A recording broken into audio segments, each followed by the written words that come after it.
Hello and welcome to another episode of the Christian Reeve podcast. Today's guest is a public speaker. She's an author. She did a TEDx talk, amazing, leadership coach, founder and CEO of the Elevate Group. Her name is Elle Davis. Welcome to the show. How are you doing?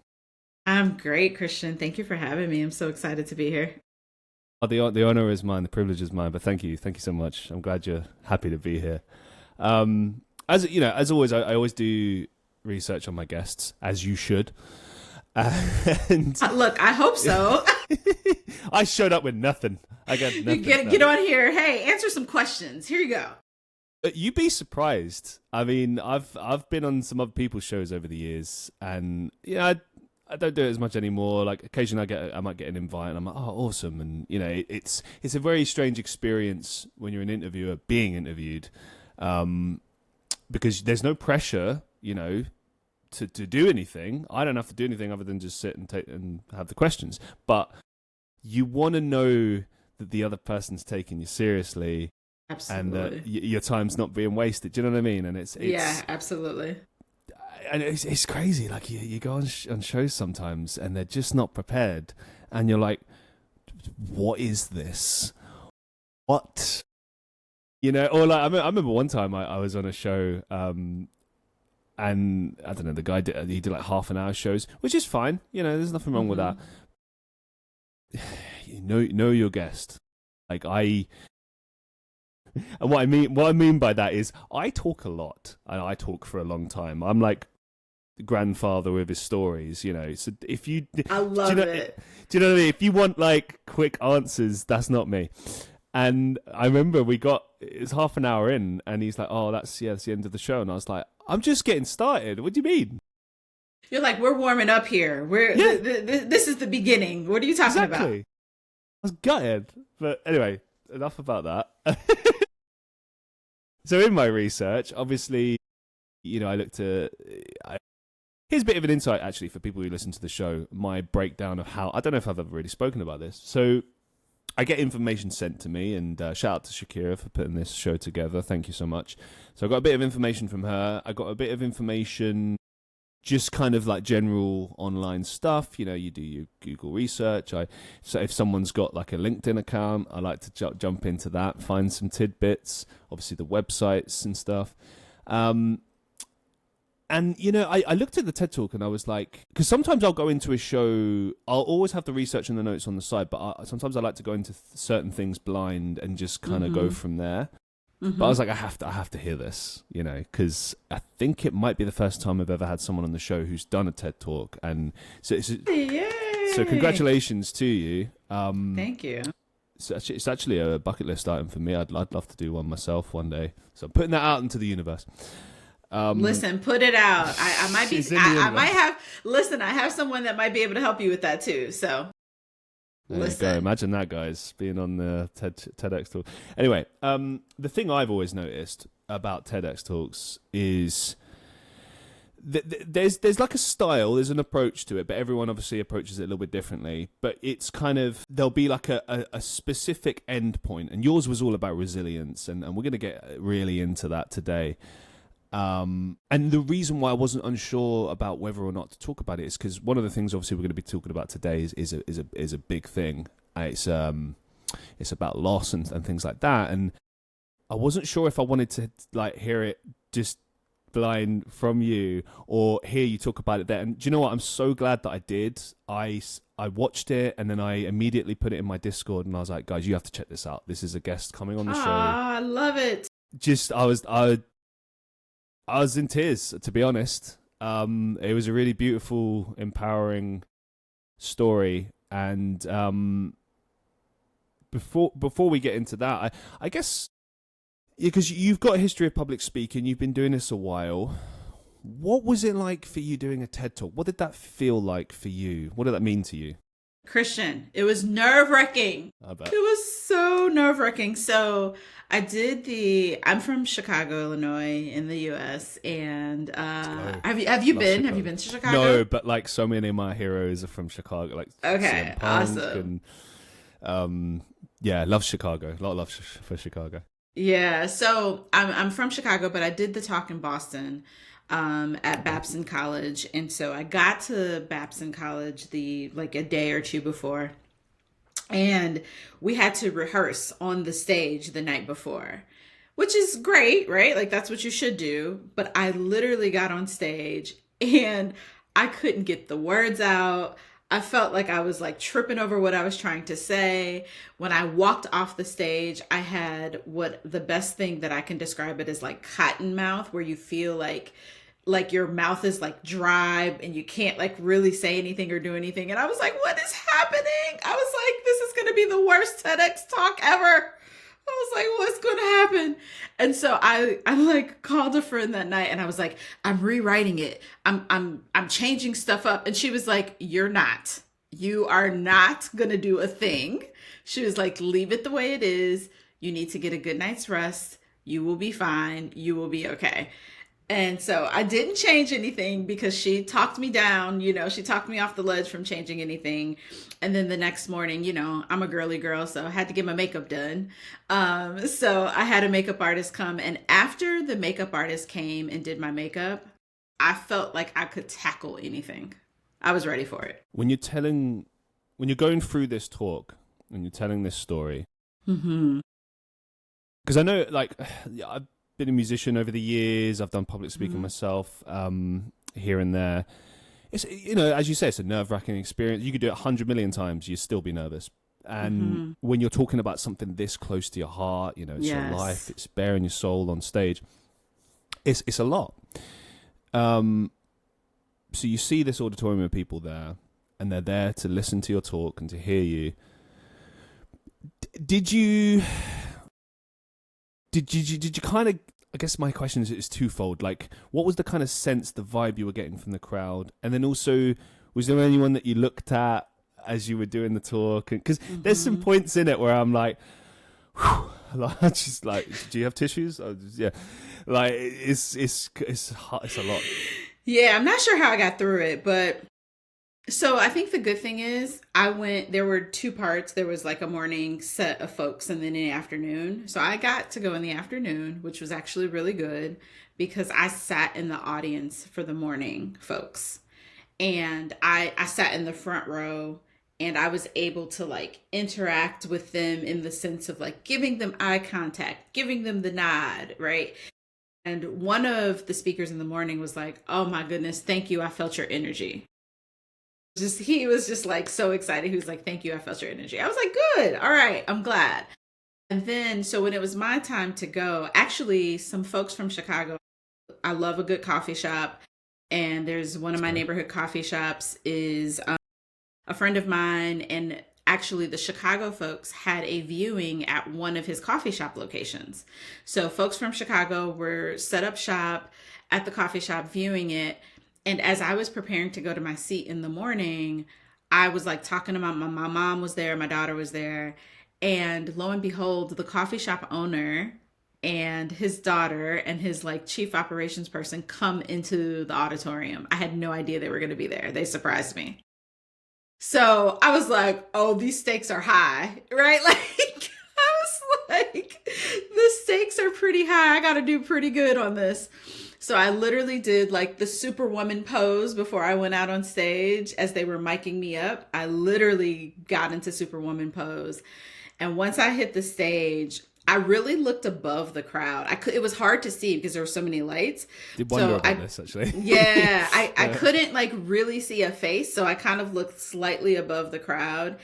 And I just went for it. And I was just like, listen, these people are here to listen. So at least I have their attention. I know that.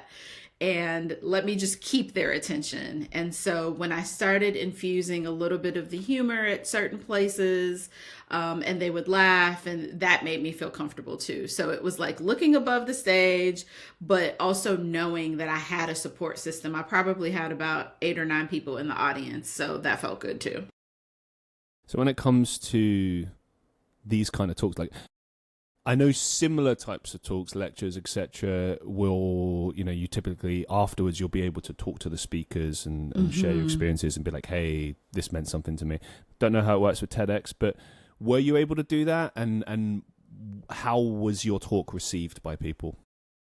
Yeah, so all of the speakers, we also had kind of like a green room area, which was great, right? So that we could all connect.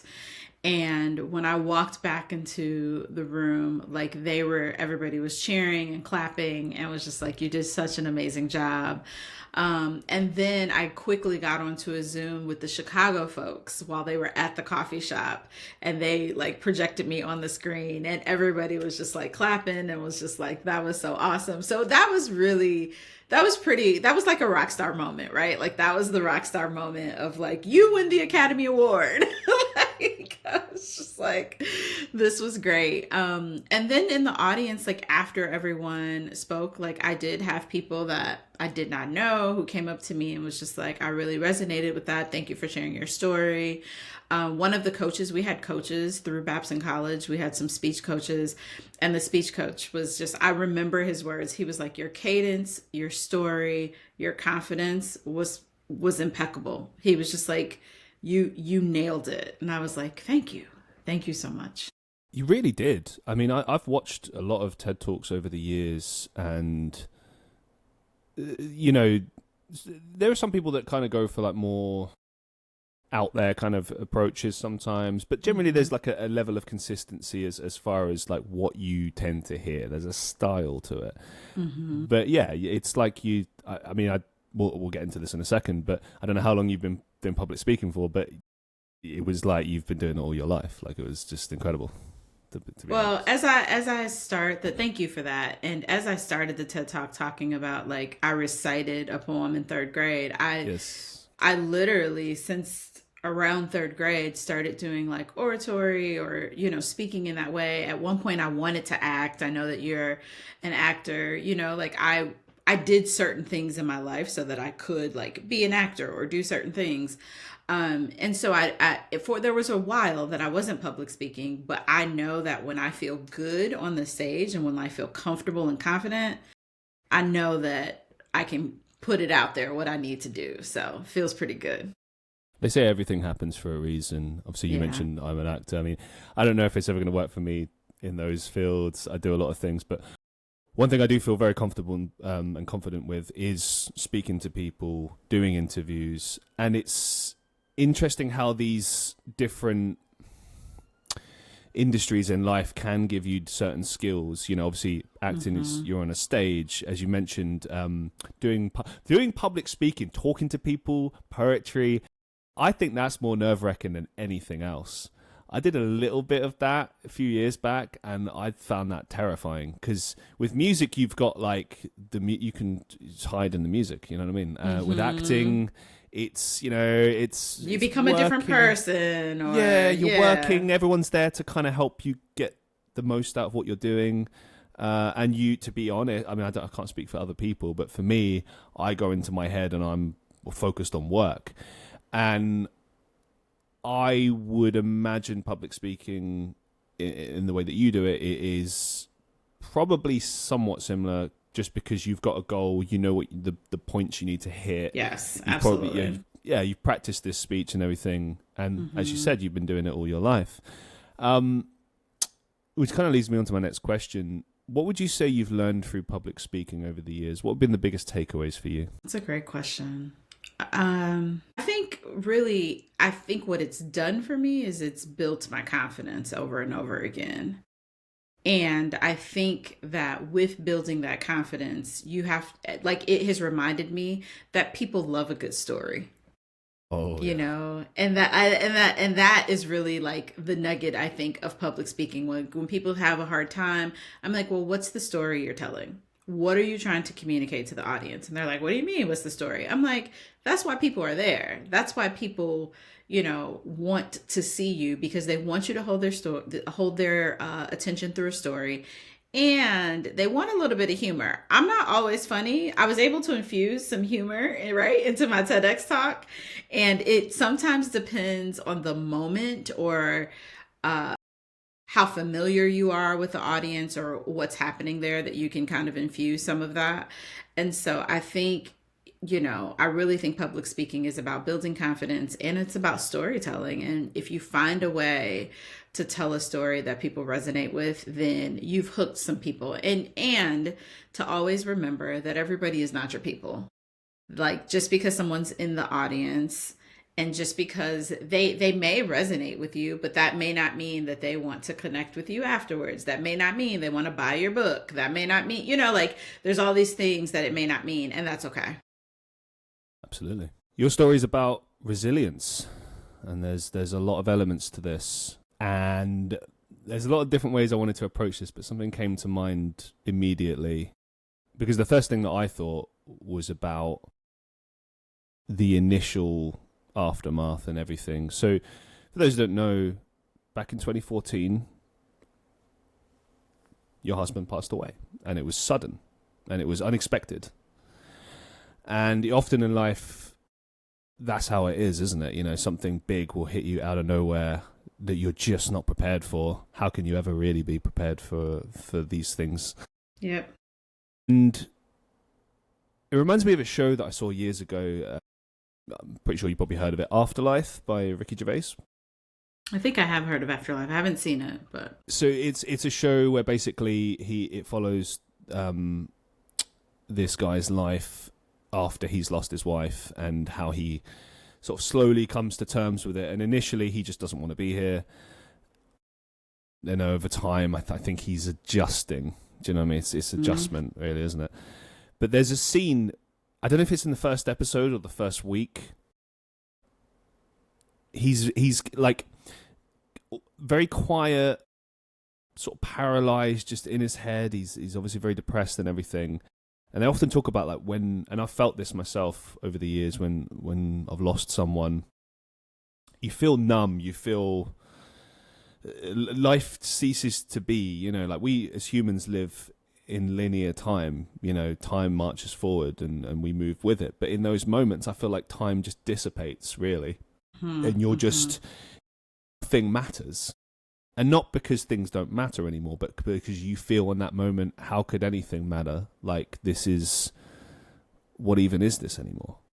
Right. And in that moment, he doesn't know what he's doing. He's in the kitchen. He's just kind of like, what's the point? And his dog is motioning like it wants food, like it's hungry. And he's like, right, yeah, I need to feed the dog. So he feeds the dog. And then he kind of remarks on that as he keeps going. He's like, well, I need to keep feeding the dog. Who's going to feed the dog? So what I'm hinting at with this is, you lost your husband, but you have a daughter. And at the time, she was very young, a couple of years old. Was that right? Just 2, yes. 2 years old, right. So I guess, like, how did you initially find that strength to keep going and to be there for her and to start rebuilding? Yeah, I mean, I don't know if the strength just came. I don't know if I found it. I don't know if it found me. I don't know how, right? It came to be. It was, but I knew that I didn't have a choice because I had a daughter. With her only being 2 years old, I knew that I had to explain so much. I had to be there. I had to show up. Yeah. So for me, it wasn't really a question of if there was an option to do something else, because there was not. But I also, like, one of the things that I always tell people is my community, like my friends and family, showed up in such a huge way, Christian, like such a huge way, that they motivated and kept me going. And they, propelled me forward in a way that I didn't even know that I was going to need, or I didn't even expect. And so I had friends that were sleeping on my couch for weeks at a time. I had friends that made sure my daughter got to childcare, that made sure we ate, because I tell you, I'm certain I didn't cook for 6 months. So I don't even know what we ate. No, it's fair.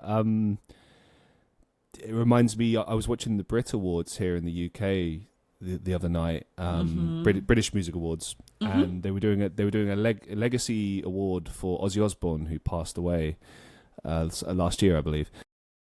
And so his wife and his daughter were there, and Kelly, his daughter, I remember sitting there with my girlfriend. She was saying like, "Oh my God!" Like, you can tell she's at this point in her life just existing for her mum. She's the strength for her mum, and she's lost so much weight. And people online, people in society are horrible. Like, they're just all making fun of her and being horrible. And she put out a statement saying like, "Hey, I hope you never like." I mean, I'm paraphrasing, but basically the gist of what she was saying is, "I've just lost someone, and grief does that to you." What is it? I heard Jimmy Carr say the other day. He was doing there's a guy to check out if you ever are suffering with grief. He has these little lines every now and again. He said, "Grief is the price we pay for love." I've heard that before. Yeah, it's woo. And yeah, like I said, things are numb. You things like eating don't really seem important. Like you said, there's a 6 months of, I don't remember what we ate, because you don't think about that. Like, what? No idea. Right. And I think what's beautiful with what you sort of outlined there with your support network is the concept of empathy, which is something I had to learn over the years, because I don't think many people necessarily get it. People talk about it a lot now, but for many years there was this misconception of what it means. And that is empathy. Right there is your friends showing up. They're on the couch. They're like, "Right, you need to eat. You need to, let's get your daughter dressed for school. Let's take her to school. Right, you need to get up, get in the shower. Because you're not doing those things. Because in that moment when that big thing has happened, life stops. It absolutely does. And you're like, why? What do I need to continue on? And I always say, life would have been very different had I not had my daughter. Right? If my daughter had not been there, I might have been the one that was in the bed for 6 months. We don't know. It's the responsibility thing. I mean, I would wager in that moment, with how you felt and everything, there was obviously the big thing in your head still of, well, I have to be here for my daughter.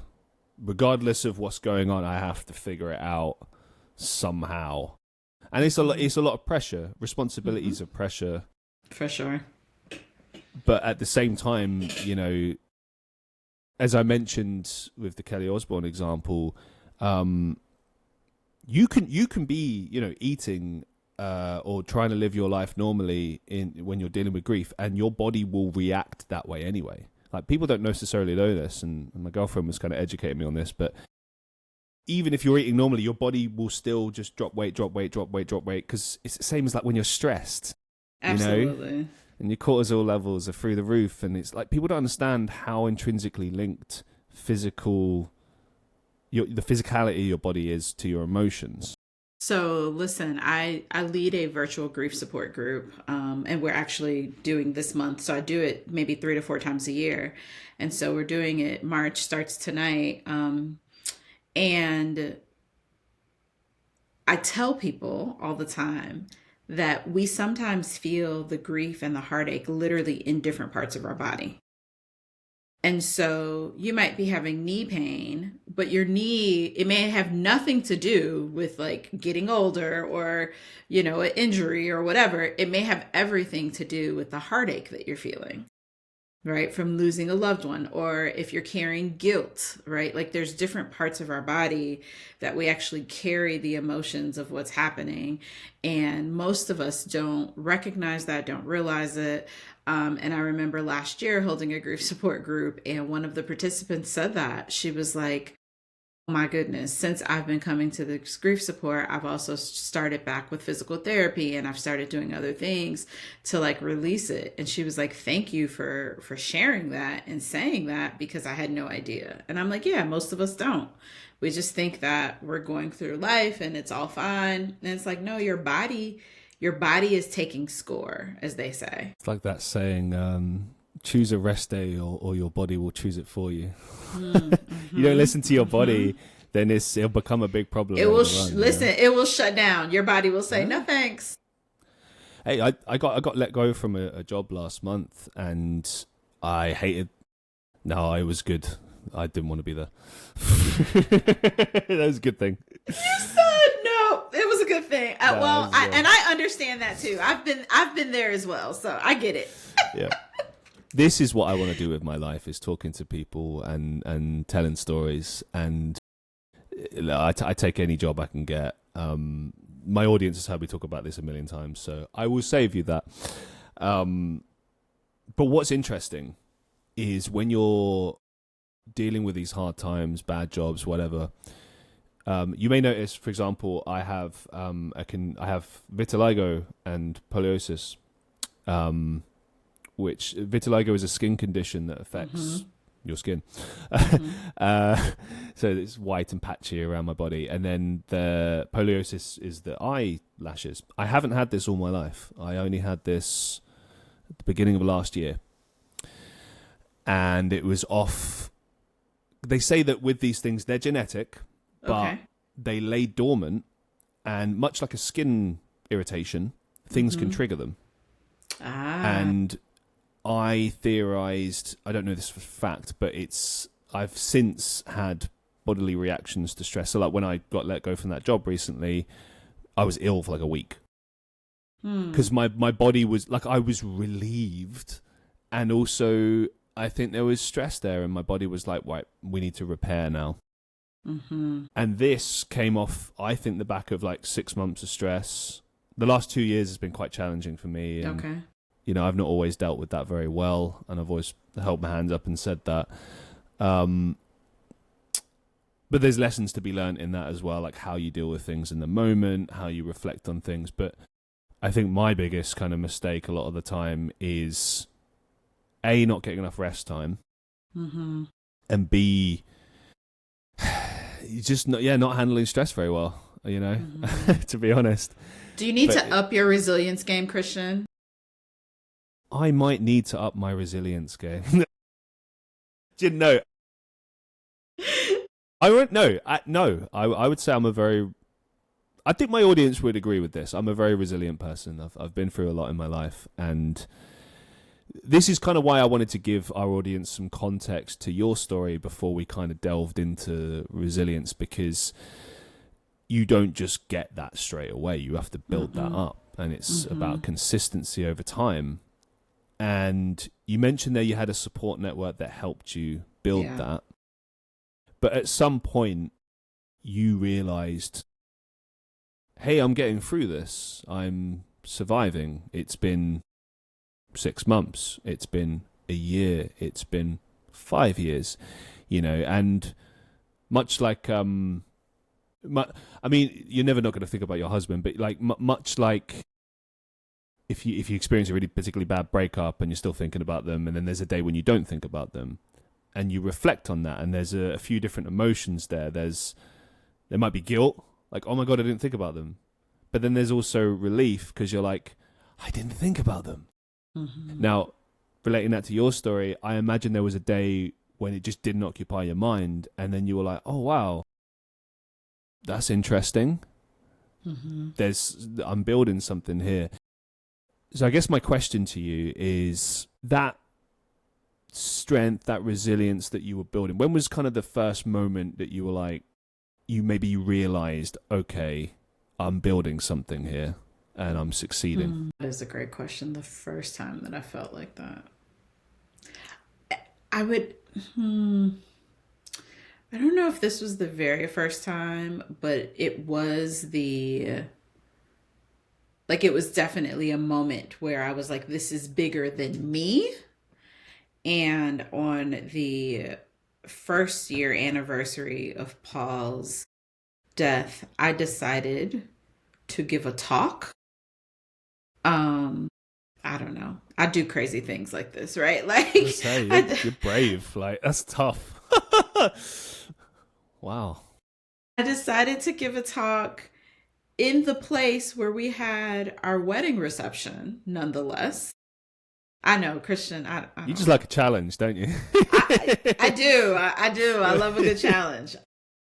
And so, you know, I invited folks out and I was just like, this was my way. And I didn't call it resilience at the time. I can't remember what I called it. I actually need to go find that document and Okay. see. But like I had a document, had somebody come out, take pictures, and I was like, I told the audience this was my way of giving back to people, that if they were navigating something difficult, that number one, they didn't have to do it alone, and number two, they can use that pain to like give to others. And so I have continuously found a way to use my pain to like pour back into other people. And that's the only way I know how. Like, I'm a social worker by education. I have, you know, acted in the role of a social worker in various ways, but I think I social worked my life to a certain degree. And I, you know, if that makes sense, it's like I took the things that I learned in school, I took the principles that I understood, I implemented them for myself and my daughter. Like, okay, we're going to go to therapy, we're going to do certain things. And then it was like, well, what do you do with this hurt, this pain, this emotion? Well, you turn it into something. And so that's how I know how to cope. I don't know how to I cry. I'm a big crybaby. Like I cry all the time. I can't believe I made it through that TEDx talk without crying, truth be told. I was not sure how I managed that. But I'm like, I cry all the time. But even in the midst of those tears, I then say, what is the next thing? How do I now turn that emotion and give it back to somebody else? Would you have said that that was the point where you started thinking, this is what I need to do with this pain, or did it happen earlier than that? I think it happened earlier than that, because I like within the first year I had become a co-author. I was a part of a book anthology around single parenthood, which I was, you know, when someone approached me about it, I was just like, what? I was like, it didn't make sense.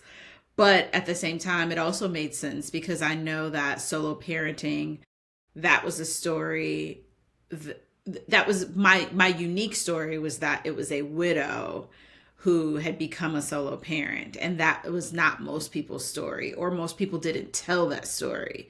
So I think I did that within the first like 9 months after Paul's passing. I used to write poetry when I was younger, and so I remember writing this like spoken word type piece all around numbers, and it was like all of the numbers that he and I experienced, like the date that we met, and you know, like our birthdays, and you know, like just all these different numbers that applied to us. And so I just kept finding ways to like pour out. And I remember, I think I posted that on social media maybe 6 months after his pass, 5 or 6 months after his passing, because that was just how my brain was working and processing like what was actually happening. So I may have made the decision much earlier, but then slowly started acting on actually doing things. And technically, I probably made the decision the moment I spoke at his funeral as well, because I actually spoke at his funeral too. So Yeah, you mentioned storytelling earlier, and how human beings, first of all, love that, but also it's a way we connect with each other. And I think I've learned over the years doing this podcast that it really is the most powerful way to inspire people and get people motivated, because it's about relatability, but it's also about celebrating the human spirit and trying to give people a picture of things that happened. mm-hmm. My next question to you sort of revolves around the relationship with your daughter. I wanted to know, and I think this, the reason I asked this question is I think it would be useful maybe for people who are experiencing this to understand, like, how do you go about telling stories about your husband to your daughter and kind of giving her an understanding of what her dad was like, who he was, because you know, like she'll know him through you, she'll experience him through you, but she'll never, unfortunately, have that direct connection. Yeah. So how do you approach that? It's infused in our life. I was that this morning? I'm trying to think. It was just over the past few days, something happened, and I was like, oh, me, your dad, and such did blah blah blah. Like whatever it was. I can't remember at the moment. And that comes up all the time. Like she'll ask me about something and I'll say, oh, when me and your dad went to Hawaii, we experienced this, we went surfing, or we did this thing. And also, because I have such a good network, I told you my friends are amazing.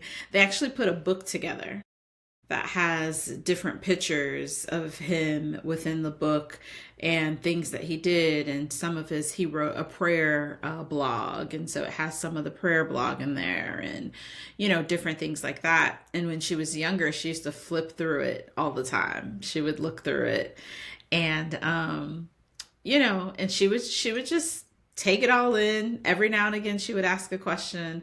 Now as she's older, I mean, it's more difficult for her because she just, for her life, she knows it, me and her. It's like me and my mom hang tight. We are, we're like this.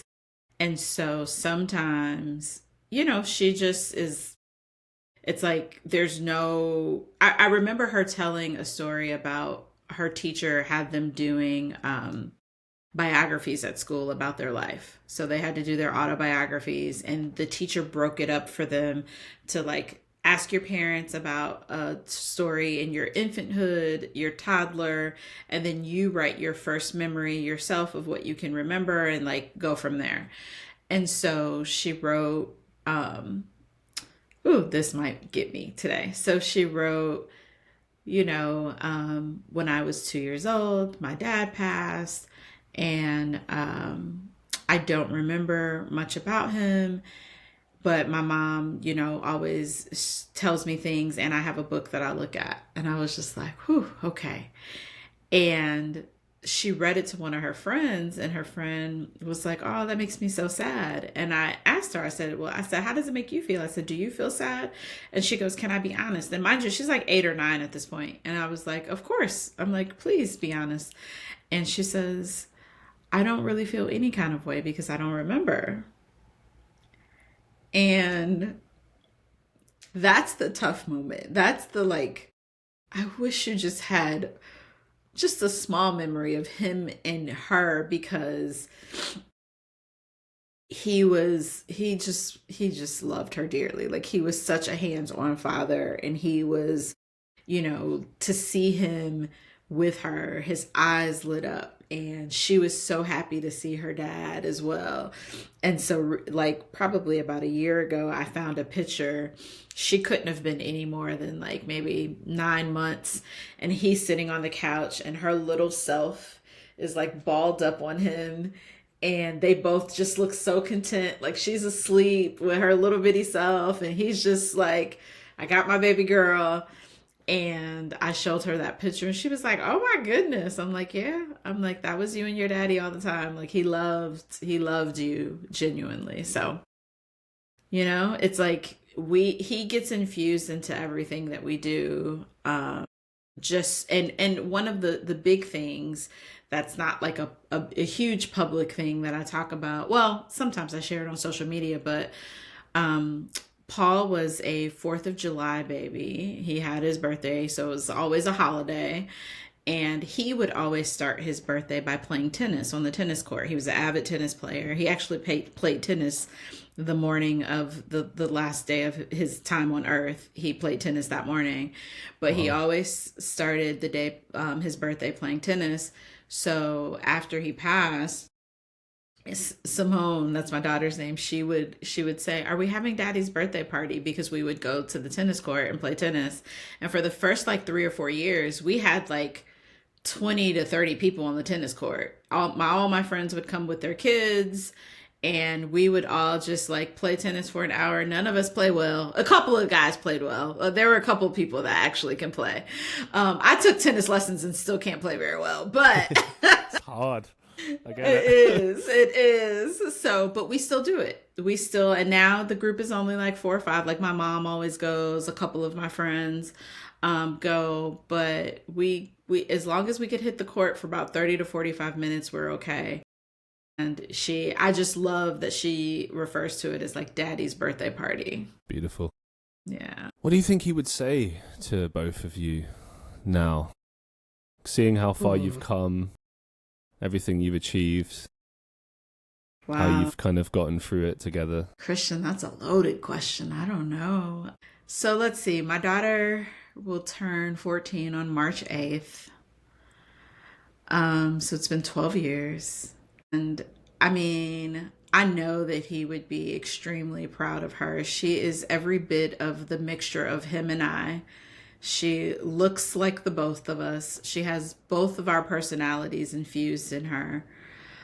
She's super smart and witty, and she's very reserved though, which is more him than me. I was gonna say, like, is there particular things that stand out where you're like, well, that's him right there? Yeah, she has kind of like this reserved, but still kind of this snappiness about her, and that's definitely him. Like all day, that's him. She's very athletic, which I think is more him. Yeah, those kinds of things I think are more him. But so I just think that he would just be proud of like the person that she has become and is becoming. I don't know what he would say to me, because I think some of the things that I've accomplished and some of the things that I've done have happened because of the loss. Yeah, I know what you mean. There's like who you were and who you are, and hey, it's been 12 years. Like a person changes a lot in 12 years, don't they? Yeah. Yeah. Kind of brings us to your book. I mean, your book is called The Art of Bounce Back, which I just thought was fantastic, really. It's, it's a picture of you on the front, and it's fun, and you can already see your bubbly energy right there. But it's talking about something pretty serious, man. Resilient. There it is.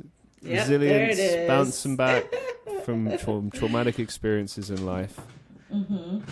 So my question is, you're already talking about it. You already know, okay, this helps me get through it. This is useful to people. Talking about this can help other people, and it helps me. At what point did you decide, okay, there's a book here. I want to write a book. How did the book come to be? Yeah, so I love telling this story, because the book did not come to be in a traditional manner by any means. So, one year, so I believe it was 2020 or 2021, in December, I decided I have this kind of like love dislike with social media. So sometimes it's like, I feel like it's great, especially like I'm a big fan of LinkedIn these days. But, like this Instagram, Facebook thing, I kind of wasn't sure where my footing was with it. But I challenged myself in December of that year to go live every day for 31 days. And it could be no more than 90 seconds. So it was meant to be like quick, in and out, like, hey. And I wanted to give people the things that I was doing to help my heart heal. And so I was just like, all right, I'm going to pre-record the videos and I'm going to post them with a caption, and then that's going to be it. I'm not going to think about it. I'm not going to like stress about it, nothing. I'm just going to put it out there. And so I've worked on and off with like business coaches and things like that. And one of my business coaches is also a friend. And she, very serendipitous, because she was in the audience for the TEDx talk as well. But she was like pulled a group of us together to form a mastermind. And we started talking about, she's really big on repurposing material. How can you repurpose what you have? And so we started talking, and I started thinking, like, I have 31 days of content. I was like, maybe I should upload those videos and get the transcripts and see what, see what it's looking like. So, and I always tell people I was using AI before AI was a real big thing, right? Because I got those transcripts, and then I started tweaking it. and making it more user friendly for a book. I always knew that I wanted a book that was like a pocket size book that people could carry with them. You could put it in your coat pocket. A woman could put it in her purse. Like, I just wanted it to be really easy, something light and that did not weigh people down, because we're talking literally about bouncing back. So I didn't want it to weigh you down. And I got an editor, and I wanted it to still be fun and like have like my personality, but I wanted them to be able to read something for a day, do a practice strategy, and keep it moving.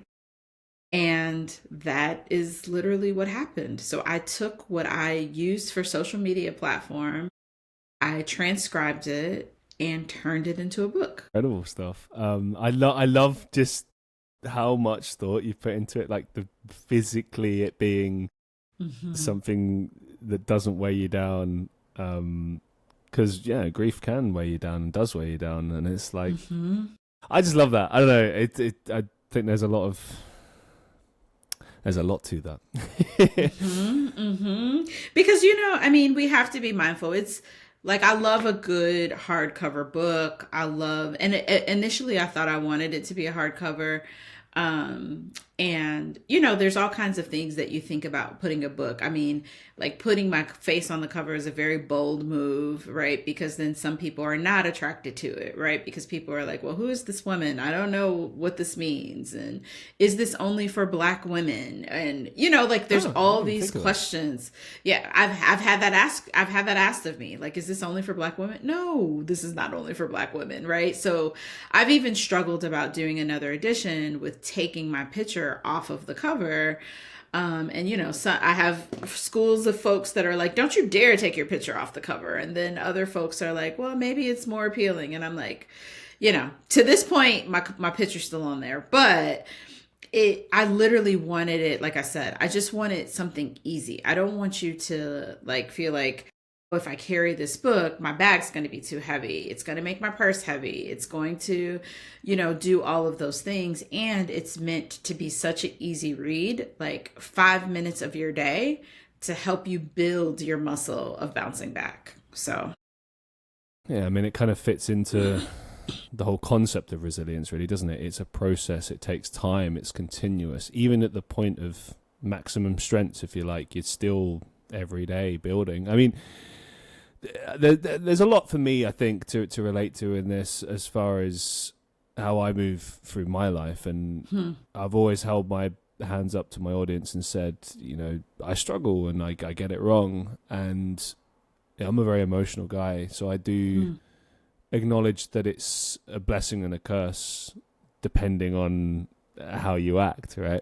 Yeah, and for sure. The thing I find that's difficult is the consistency of emotions. How do you not let it all get to you? How do you keep your head and stay strong in those really, really tough moments? For other people who might be experiencing the loss of a loved one, a sudden loss, what advice could you give to them? Grieve at your own pace. Grief is very personal. It comes in waves. For some people, it is, it may not take you like as long to go through the grieving process for whatever reason, whether it was you were prepared for it because it was a terminal illness or, what have you. Grief can also be very complicated, depending upon your relationship with people. My dad has also passed Sorry for your loss. Thank you, in 2018. So 4 years after. And that year, that 2014 was interesting anyway, because it was like my husband passed, and then 6 months later, my maternal grandmother passed. Jesus. Like I've had a lot of loss. By the time my daughter was 8, she had lost her father and both of her grandfathers. And so grief is just a very personal thing, and it will take you through all kinds of emotions, all kinds of setbacks at moments. And I tell people, I say this in the book, I'm pretty sure I said it at the TEDx talk, like, feel whatever that emotion is. When I start to cry, when I start to well up with tears, I don't stop them. I stop them so that my face isn't like ruined, but I don't tell myself to stop crying. I'm like, no, I'm going to feel this emotion and it's necessary. This is the thing I don't really get about society often. This idea that, oh, well, you should have gotten over it by now. It's been this many years or this much time. I don't know.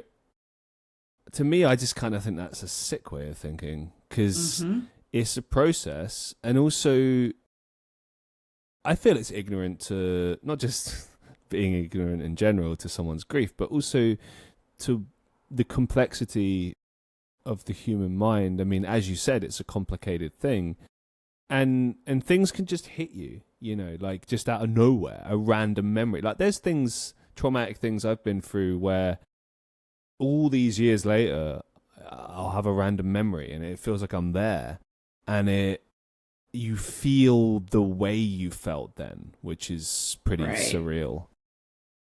And I just don't understand. I mean, all I can say is I think there's a lack of empathy and understanding in society when it comes to grief. Agreed. I mean, how did you deal with that? Because there must have been some people who thought they knew it all, and, you know, you sometimes you just got to be like, get out of my face. But how do you deal with that? Because, like, they don't know what they're talking about, and they're being very disrespectful. How do you deal with that? Yeah, I don't. Right? Fair enough. I mean, I don't. What I do tell the folks that I lead the virtual grief support groups, what I do let them know and what I do tell them is they just have to be willing to communicate and be open and honest about it being their story. And just because here's the thing, even folks that say that they're like past the grief or they've gotten over it, I strongly believe that that they haven't. I think they suppressed it. I don't think they actually went through the process of grieving. And I think people get back to work. They, they get back to living, they get back to work, and they just say, oh, okay, like, whatever, like, on to the next thing. And I wholeheartedly disagree with that. I think that that's part of our problem now as a society, and as, you know, a universe, is that we do not stay connected to people in the way that we need to, and we don't talk about what it means to grieve. We know that just as surely as we have been born, we will die. That is not to be morbid. That is not to but that is a matter of fact. That is the truth. Why do we not talk about it in our families? Why are we not better prepared? Why are we not having ongoing conversations about what will happen to children? Why don't we do that? You know, it's a really good point. Because we all know we're going to die. Mm-hmm. It's the one thing in life we all share. We are certain of it. Right. And yeah, things like grief counseling and stuff exist. And as you said, like, some people are a bit more switched on and understand. Okay, support network. And, you know, I think what we've kind of established here today is that if you've got some good people around you, you'll be able to get through it. But you can. Right, but I completely agree with you. I don't think grief works that way. I don't think you ever get over the loss of a person. I think it's more I heard someone say this years ago, you learn to accept life with them no longer here, but you don't get over it, and life will never be the same. And, you know, it's like when we were talking about who you were then versus who you are now. Or now. Mm-hmm. It's almost like two different lives, you know? Much like maturing, growing up. Like, there's things that I'm learning in my 30s, and I'm letting things go. And, you know, there's a lot that I've let go over the last 5 years. And that is a conscious conversation you have to have with yourself, where you're like, I'm going to let these things go because it's necessary. On the concept of what you were saying about, you know, this expectation of grief, you know, like what other people's expectations are, which, as my girlfriend reminds me, it doesn't matter what other people's expectations or limitations are. What matter are yours. Yeah. But also, I can get with the idea of I'm a workaholic. I can get with the idea of getting back to work, but I think you have to, as you said, you can't suppress it. You can't hide in your work. You can busy your mind, and I think it's only healthy as long as there's moments where you can just sit and think, breathe, whatever, you know, like you have to have those moments. You can't just, okay, I'm just going to get back into things, because you're going to have a breakdown at some point and it will hit you out of nowhere. Like you just, and I think what's interesting is how other people know us better than we know ourselves in those moments. And they'll know if something's up. You might think, oh, I'm fine. And they're like, no, you're not. No, you're not. Yep. Yeah. Yep. But yeah, it's interesting just how unprepared we really are. And I guess maybe it comes down to denial. Maybe people just don't want to accept death. I definitely think it's denial. But why is what I keep asking. Like, why are we denying what is inevitable? And that's where I don't have the answer, right? Like, that's where I don't understand. And even for, you know, like when I do these virtual grief support groups, I kind of have to be the bad person sometimes, because I tell people, like, you have a choice in terms of how you grieve. And so you do make the choice. I mean, sometimes the grief is very overwhelming and you're not sure how to move. But ultimately, you make the choice to say, I am going to get up and shower today. I am going to, you know, go to a yoga class. I am going, you know, like whatever it is, like ultimately you make the decision to do those things. And so some people get kind of frustrated at me because it's like, well, I don't know how to get past this. Of course you do. Of course you do. You have to make a choice. Yeah, you know, it's a good point. I guess in those initial stages, it's more about like, oh, what's the point? Trying to get out of the being stuck in the don't see the point anymore kind of mindset. Because if we're rebuilding, we're obviously trying to refocus and try to find more purpose in life again.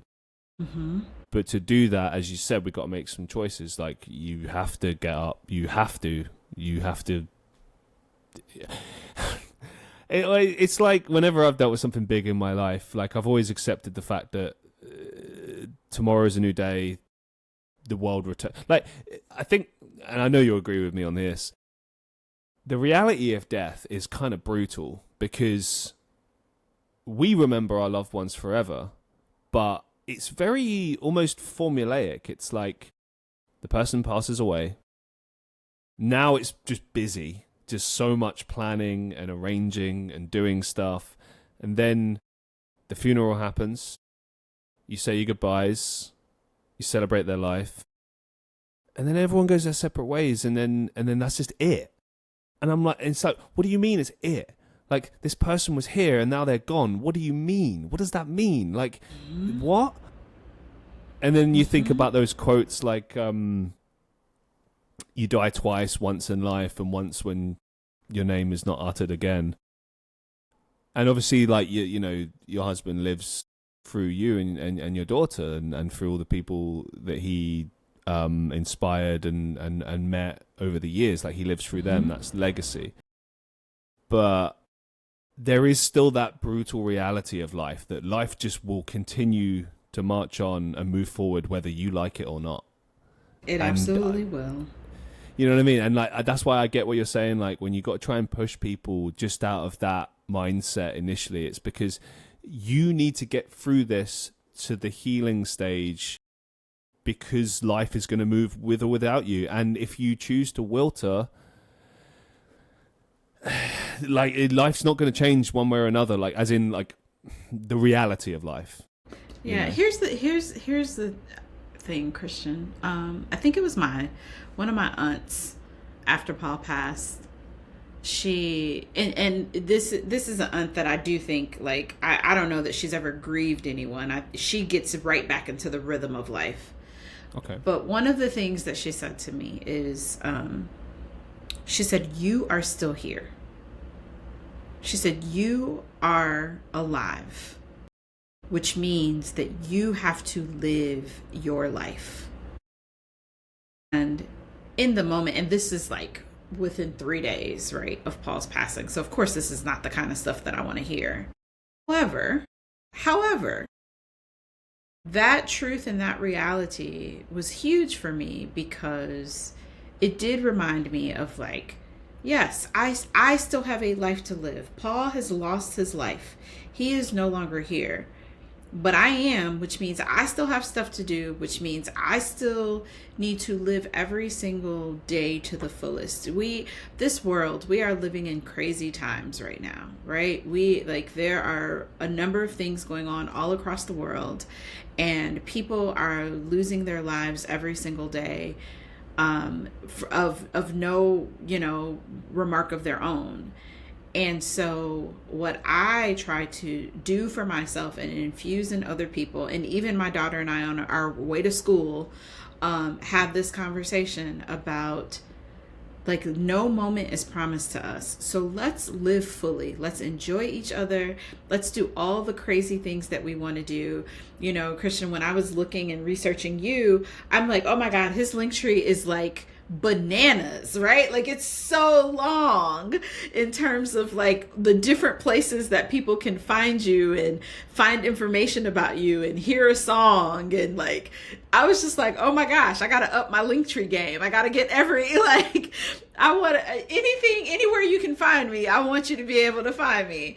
And so, but I say that because that means that you are out here fully living. And you said, like, you got let go from a job that you really shouldn't be at because this is what you enjoy doing. So then you have to do more of this. Like, this is how you show up into the world. And this is how, this is what makes your heart happy. This is what brings you joy. So that, God forbid, if your days are numbered much sooner than you think they are, you can say that you've lived a good life. You've done and did the things that you wanted to do. And I think that more people have to lean into that and like really give the world what it is that they want. And the legacy lives beyond, like, yes, hopefully that all of our names will be uttered because we're doing good work and we're giving back to society in a way that is meaningful and impactful. But that's why we also I've also turned my grief into something amazing. On the 10th anniversary of my husband's death, I put together a storytelling exhibit for widows. Like, that's not something that you normally do. That's not something that you hear. But I wanted to tell the other stories of young widows who are amazing and their husbands were amazing. And I did not want their stories to just go by the wayside. So I did something about it. I figured out a way. I had a desire in my heart, and I pushed forward with it. And that is what I want people to do. That is what I encourage people to do. That is how I want people to show up every single day. Show up like it's your last and do all of the things that your heart desires. There's been people over the years who've continued to tell me, to not give up and to keep going and to not be upset that things haven't quite worked out the way I want them to, and to be honest, to continue to do things in despite that, like after 6 years, I really did think I would be more successful with the things that I do. And I've been, as I've mentioned before, through many emotions. I've been flippant, I've been angry, I've been upset, I've been heartbroken, everything you can imagine. The point I'm at in my life right now when it comes to everything I do is that I am no longer stuck in the prison of other people's expectations and limitations. I no longer accept any of that. I don't accept the fact that people judge my body of work and the things that I've done over the years based on status or likes or views or whatever. And you know, I remember my girlfriend's a very smart woman, and every now and again she'll just say something and it just hits me, and I think she's amazing. She basically said in not so many words that when I talk about life, when I do this show, for instance, or a live stream, and I'm positive, and I'm telling stories and you know, doing what you do, that's when I'm at my best, and that's what people are drawn to. And for anyone listening who might be experiencing grief or hard times in their life, the reality is, if you're wondering, well, why don't people care? Why are people away from me? Why are they moving away from me? It's because you're sad. It's because you're upset. It's because you're feeling sorry for yourself. It's all these things.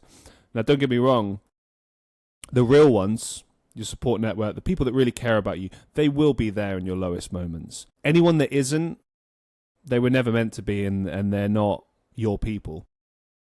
But it does teach us this important lesson about life, which is that regardless what we do, if we're downtrodden, if we're being negative, if we're talking about ourselves negatively or just being miserable or whatever the case may be, those emotions are completely valid, but people don't want to hear it, and they will move away from you, and they don't want anything to do with you. And that sucks that humans are like that, but positivity and happiness is contagious. People want it. People get angry at it. People attack you. In addition to the things that I've outlined here, like I've had more criticism than I can mention over the years. And I've got more haters now than I've ever had before. And I think it's because I'm positive and I keep going despite what people say, despite what their limitations or expectations or whatever they think. Their judgments, what they want to say. Like yourself, I found things that are bigger than me. I think this show is something I stumbled across. I started it because I just wanted to do a podcast. I just wanted to talk to people, and I thought I'd be good at it, and I'd always wanted to do it, and I was a fan of podcasts since like the 2000s. And I finally got to do it. And then I realized it doesn't matter about money or success or fame or validation or anything. If you're doing something in life and it means something to you, and you pour your heart and your soul into it, and you give it your all, and you try your best every day to be better, that's when you're really going to get the most out of yourself. And to be honest, that's when you're more likely to be successful, I think. Yeah. I think my day hasn't come yet, but it will. And I think it will come after all those lessons are learned. And I know this might sound crazy, maybe a bit woo-woo, but like, I can't help but look at the last couple of years and think life is trying to forcibly teach me the lessons because I wasn't willing to listen before, or I wasn't willing to step up and acknowledge them in the right way. And now I am. And now I look at like this show as a privilege, as an honor. Like when I get, for instance, people reach out to me on behalf of someone like Shakira did and say, hey, would you be interested in having this person on your show? I'm like, you have no idea how much of an honor that is to have people do that. And think, this is a show I started in my bedroom in some crappy house I was living in years ago with a terrible microphone that was like 20 euros or whatever and a terrible camera. Here we are all these years later, and I'm interviewing people all around the world with incredible stories just like yours. And it is an honor and a privilege. And I think I've finally, after all this time, realized that. And actually, I'm getting the most out of it, and that's why it's going to be a success, because the mindset is there. Listen, Christian, you just spoke to me. As they say in the church, amen, and that'll preach. Yeah. I've always wanted to testify. That's a bucket list. I want to be in a church and they go testify, and I'm like, Listen, because I feel very similar. Like, even though, like, by the stretch, for some people will look at me and say, "You've done so much. You're so successful." And sometimes I get caught up. Like, I think I have less than 2,000 views of my TEDx talk. There's no way. I was aiming for the million views, right? Like, I was like, what? Yeah, I don't know if you've looked at the views, but there's 1.5 million. No, there's not. Go look now. 1.5 million. Of my TEDx talk? I'm pretty sure when I checked it out No, the other day, it's not my TEDx talk. It can't be. What? You're going to have me like go right now. Hold on. Yeah. Look, 1.5K. I misread that. Okay, yeah. I was like, my TEDx talk? Well, I'll say this. I apologize. I got that wrong. I misread that, but I looked at it as one of the best TEDx talks I've ever seen in my life. And I mean that. I'm not just trying to blow smoke up your ass or be like just really, like, I mean it. It's up there with the best of the best. It should have more. Hopefully it does get the recognition it deserves, because it's up there. It's fantastic. Thank you. And I appreciate that. But I have to tell myself, like, regardless, if it stays at that 1.5, I did what I wanted to do. I've always wanted to do a TEDx talk. When that opportunity came, it was amazing. Here's the other thing as well. I'll add to it, because I've had the same with my podcast. I'm like, I wish it would reach more people. I wish I would have more followers, or, I wish I had more streams on my new single. Exactly, yeah. People have listened to your talk and heard your talk. 1,500 people. Think about how many people that is. If you were to put them in a hall, that's a lot of people. 1,500 people have listened to that, and they might have gone out into that world and taken the lessons they learned from that talk and changed their lives. That's over 1,000 people that have heard what you had to say and heard your story and were inspired by it and did something with their life. So if you ever feel down about views, or you think I'm not reaching enough people, I'm not doing enough, don't look at the numbers. Think about the fact that you're reaching other human beings and doing what you set out to do in the first place, which was inspire other people with your story. You used your grief and you were like, you know what, I'm not going to give up. I'm going to show up for my family, show up for myself, and show up for other people, and use this and make this into something positive. And here we are, you're sat on my podcast and you're talking about your book, your life, and your success. So there it is. Okay. Received, Christian. Received. That's all I can say to that. Received.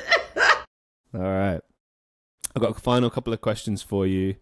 You game for them? I ask every guest these questions. Let's go. So, what has loss taught you about life? To live really big. To go all in on all the things when it seems crazy to everyone else, because you're doing 15, 20 things that people are like, that's too much, and people don't know what you do. Who cares? You've done volunteer work. I found this on your LinkedIn profile. You may remember earlier I said I do my research. You do some digging. All right. What has volunteering taught you about life? Somewhere in my teenage years, started to learn that service was important. I remember early in my 20s, I would say, we are all here to serve others in some capacity. And what rings true for me over and over again is that no one can be successful without someone else. And success means very different things, right? And so I don't necessarily mean success in money or success in fame, but just you cannot navigate life well without other people. And so I give back, and I'm a part of organizations that give back so that everyone has an opportunity to like support, help, give something to someone so that they can feel better about what it is that whatever they're doing or however they're navigating life. So service is the rent that we pay here on earth. What has mentoring taught you about life? It's very similar to the volunteer work. We can't do this. We got to pour back into other people. People have poured into me. I am where I am because there have been people who have told me, no, don't do that because that might steer you in the wrong direction. Or, hey, here's an opportunity that I'm going to give you because I've seen what you can do and I know that you can do this well. So that support is huge in terms of giving the support of being a mentor as well as receiving the support of being a mentee. A lot of people have helped me over the years, and I've often said how thankful I am, how grateful I am. I probably wouldn't be here if not for them. And I remember there's been a few times where people have been way too generous with their time, money, whatever the case may be. And sometimes I've been like, well, how can I ever repay you? How can I ever show up for you? What can I do? And then I heard the saying, pay it forward. And I always look at that. Any opportunity there is, as you said, anything at all. It could just be showing up for someone's event. It could be sharing a status. It could be telling someone that what they're doing is brilliant and how much you like it. It's crazy. Little things mean so much more than you might realize. Like I say this to my audience sometimes, like if I see you've shared a status of mine or my new song or a podcast, like that means the world to me because other people will now see that as a result of you doing that. Other people might be inspired or gain something from that.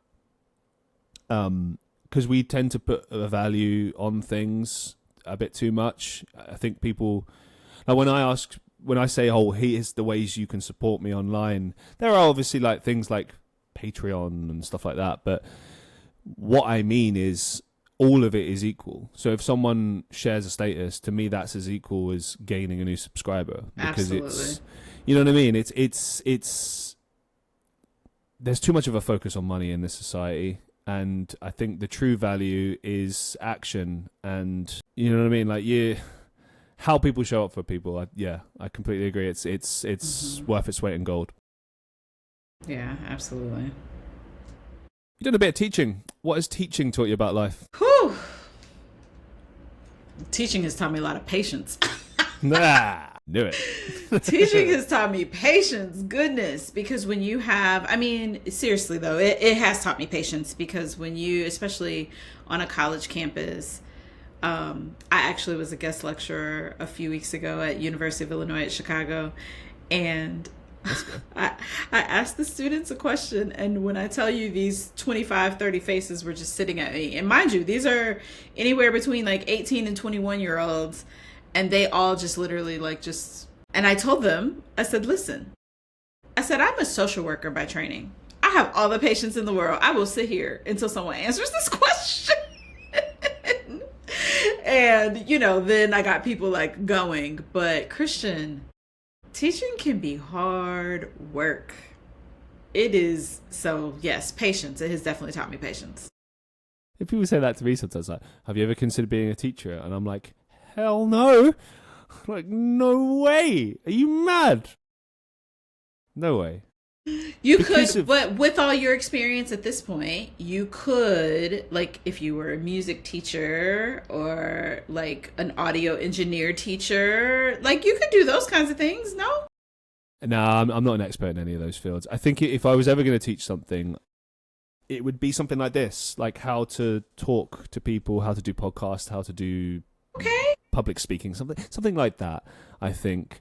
Only because I'm a big believer in making things worthwhile and I do believe in value. I know I just like obliterated that a second ago, but when it comes to like business and teaching and things where people are investing in you, I want to give them value. I want to give them something, you know what I mean? Like I feel like it's a bit hypocritical or just I see people do this sometimes online that they're teaching whatever guitar and like they can barely play and I'm like, well, that's, you know what I mean? Or like, yes. What's your credentials? You know what I mean? Like, why should I trust you over someone else? Like I remember the guy who produced my first album when I was in a band years ago, he'd been in this band for many years. He'd produced a bunch of big records, not like huge, but like, you know, good artists, fairly-ish known artists. He's gone on to do big things since then as well. And, you know, he had a song in a film, which I thought was pretty impressive, you know, and I looked at things like that. And then obviously I looked at him and I was impressed by his work ethic, and we really got on because of that. Like, the rest of the band left early, and we had sat there till the early hours talking and figuring stuff out because we're both workaholics. But that I looked at that and I was like, okay, it's important to have credentials. For example, I can't help but feel that some of the guests I've been able to have on the show over the years are as a result of having done this for so long and having proven that I can do it. You got to do the work first and have some credentials or something and know what you're talking about so that you can get that stuff. I feel anyway. But I started adding this question because I think it's fun. Uh-oh. What's the worst advice you've ever received? Oh my gosh, that's a tough one. Worst advice that I've ever received. No, I try to surround myself with people who are gonna give good advice. But worst advice that I've ever received. Well, you know what? I will say this. In this age of where I'm a multi-visionary person.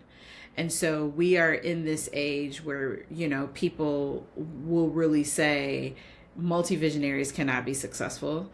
So I think the worst advice that I've received has been to, like, don't try to do it all. And I actually think that's the worst advice, because I've been given multiple gifts and multiple talents. And if I just focus on one thing, then I am not being true to who I am. And I followed that advice for quite some time. And it is actually, when I think about the memory and the legacy of my husband, that drives me to go ahead and move forward and do all the things, you know, because I don't, you know, I just go back to, I don't know how many days I'm promised on this earth. And so if I only do this one bucket of things, then people don't get to experience all that I believe I have to offer. I've had the same criticism. I can't tell you how many times. And it's always, you know what's funny about criticism as well is whenever you get criticized, you never ask for it. And it's always from someone who doesn't know what they're talking about, has no experience in that said field, is either a stranger or just someone being a bit condescending. Very rarely is there a criticism where it's like actually constructive and useful. But yeah, so many people over the years being like, Christian, you need to find your niche. You need to focus on one thing. You're doing too many things. And I'm like, what you don't understand is that, as you said, there's a need for me to do these different things. And also, I don't know if I've really stressed this enough, but I get kind of bored just doing the same thing. You know, if I was only doing the podcast, I love the podcast, but I want to also do other things. And it's just like life. Like, do you only ever sit at home and watch movies, or do you go out sometimes? Do you know what I mean? Do you food, only ever... when you eat food, like, it's a variety. Yeah, it's food like... is the perfect. Exactly. Yeah, we can eat the same thing every night, but we're gonna hate that thing by the end of the week. You know, and it doesn't matter how much you might love this particular meal. Eat it every week for every day for a week. You will hate it, 100%. And I think it's the same with life. And I understand with that criticism what they mean is if you spread yourself out too much, it's like you can't really gain focus. But then what they don't understand is that you don't try, like you don't literally try to do all the things at the same time. Exactly. What you do is you plan. You have to be a master planner. I will say that. You have to be a scheduler. You have to schedule your time accordingly, right? And I think you have to lean into things as well. So, for instance, last year, my debut album was released. So naturally that year was, thank you, that was about music, really. I leaned more into that.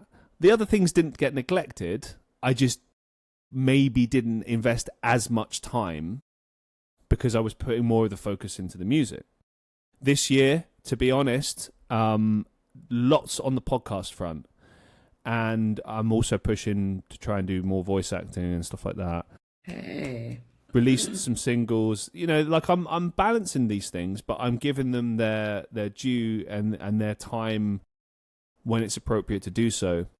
Mm-hmm. And that's how you do it, I think. But you know, I get it. I mean, it's. But then I think that's what you said about goals earlier. You never know what a person's goals are. Mm-hmm. People seem to think like, oh, you do music, so you want to be a rock star, or oh, you do acting, so you want to be a Hollywood actor. I'm like, did I ever say that? Because I'm pretty sure I didn't. You're like, this is what I just enjoy doing. Like, I enjoy doing this. Elle, I've said it until I've gone blue in the face. Because people say, what's your goal? My goal is to do this for a living. Oh, so you need, then why don't... There was someone I blocked recently in a live stream.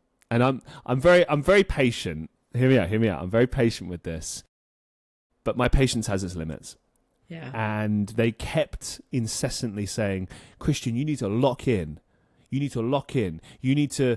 And I was like, I've been locked in for 10 years.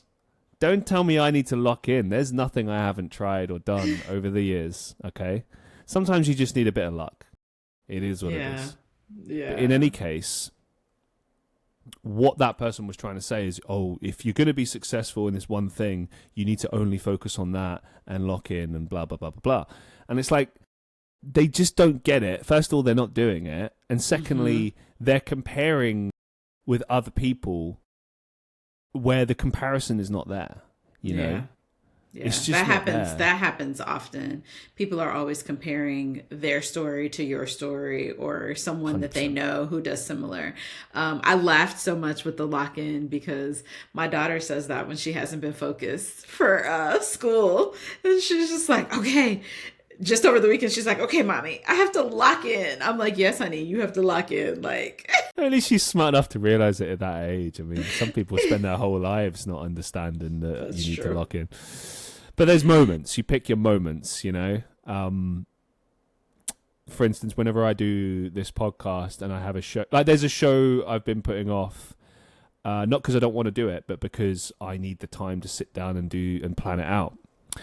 And it's a repeat person that's been on the show. He's really eager to do the show, and I'm just looking at my calendar and looking at what time, and I'm like, I need to get. It will happen, but there needs to be that time to do it, and to do it in the way that I do things. Yeah, and that's trying to explain that to people sometimes is difficult, and it's like what I said earlier. Like, I'm not bound by people's expectations or limitations anymore.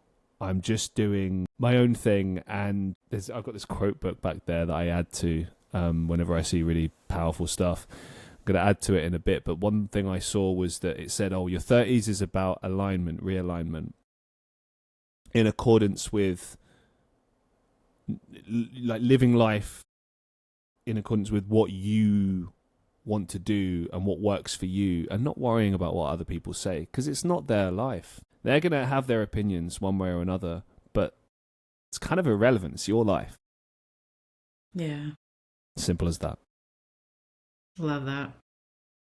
What's the best advice you've ever received? Best advice I've ever received. I think, one of my mentors always just says, like, do what makes you happy. And it's just like very simple. Do what makes you happy. If something makes you happy, don't worry about what other people are doing. Don't worry about what society will say. Do what makes you happy. And sometimes I forget to lean into that. So, because society has created a few monsters out of us with the likes and with the opinions and with the, all the things that social media brings. And so thanks for asking that question, because I need to lean more into doing what makes me happy. What's the biggest life lesson you've learned so far? No moment is promised. Yeah, isn't that the truth? Not a single moment is promised. Do not take anything or anyone for granted. As we draw things to a close for today, do you have any upcoming projects or some final thoughts that you'd like to share with our listeners? Whew. All right. I got emotional there for a minute again. I think I've cried about 3 times, Christian. I'm sorry. I didn't mean to make you cry. No, it's good. Upcoming project, I'm going to say this publicly because just like you said about your TEDx talk and like putting it out into the universe. So as a kind of a part 2 to the widow storytelling exhibit that I mentioned to you, we are working on making that into a documentary. Wow. Yes. And so I'm super excited. I'm pulling together a team of folks. We collected, as we were doing the storytelling exhibit, we actually pulled lots of things together, video and things like that. But we are going to launch a Kickstarter campaign to get support from all across the world to help people to make sure that we can fund it properly so that it is done well. And I am hopeful that by this time next year that we will be entering some film festivals. So, well, if you need a voiceover or music, I'm here. Hey, thank you. I wish you the best. Absolutely. I wish you the very best with that. That's an amazing. I think yeah. I mean, I think you should do more than one documentary. I think there's a lot that would. Yeah. To be honest, I think your story could make for a very powerful documentary. To be honest. Thank you. And yeah, I wish you the best of luck. It's been a real pleasure. It's been emotional. It has been, but it's been good. It's been so good. You are, I know early on you said that you talk a lot and you like to infuse some of those stories, and it's the perfect balance though, because your audience knows you, they're getting to know me.